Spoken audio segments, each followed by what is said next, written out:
फरायसा सान महरै फालिबोबाय थादों।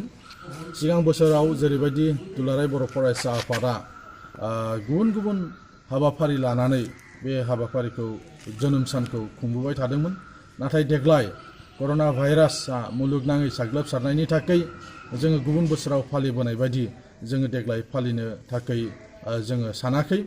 खालिबोल' जोङो दुलाराय बर' फरायसा आफादा जेसेबां आसामाव बा आसामनि बाहेरायाव दुलाराय बर' फरायसा आफादनि मावखुलि दं, बेयाव आफादनि फिरफिलाखौ दिखांनाय लोगोसे बड'फानि मुसुखायाव बिबार बावनाय बे हाबाफारि मोननैखौल' जों लाखिदों। मानो होननानै बुङोब्ला दिनै भारत नाङैनो लकडाउन जि फोसावनाय सरकारनि जे नियम, बे नियमखौबो जोङो फालिनांगोन।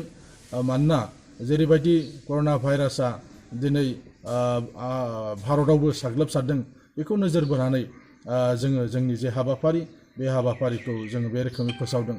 दिनैनि बे सानाव गासै फरायसाफोरनो जों गाहाम हामलायथि बावहरनायजों लोगोसे खावलायनो सानदों, बे लकडाउननि समाव गावबागाव न'आवनो थानानै जेन' फरायसाफ्रा स्कुल, कलेज, इउनिभार्सिटिनि जायफोर फरायसाफोर दङ, बिथांमोना गावबागाव फरा बिजाबखौ फरायनायजों लोगोसे गुबुन गुबुन बिजाबफोर फरायनानैनो बे समखौ जेन' बारहोयो, बिनि थाखाय दुलाराय बर' फरायसा आफादनि जानानै जों खावलायदों।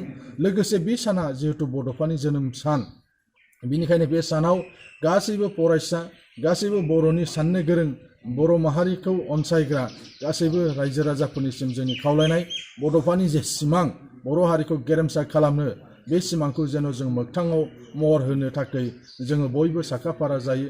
मोनसे माहारियारि आफाद, बे माहारियारि आफादखौ बयबो फोथांनानै लाखिनो थाखाय जेन' साफ्रोमबो बर'नि बुद्धिजिबि, साननो गोरों मेलेमजिबिफोर, फरायसाफोर जेन' आवगायबोयो। मानोना बे आफादा बयनिबो मोनसे आफाद, बिनिखायनो जोङो खावलायगोन दिनैनि बे सानाव बड'फानि जोनोम सानखौ गोसोखांनानै गासैबो जेन' बड'फानि सान्थौ आरो सानस्रिखौ फोथांनानै लाखिनो थाखाय जेन' नाजायो।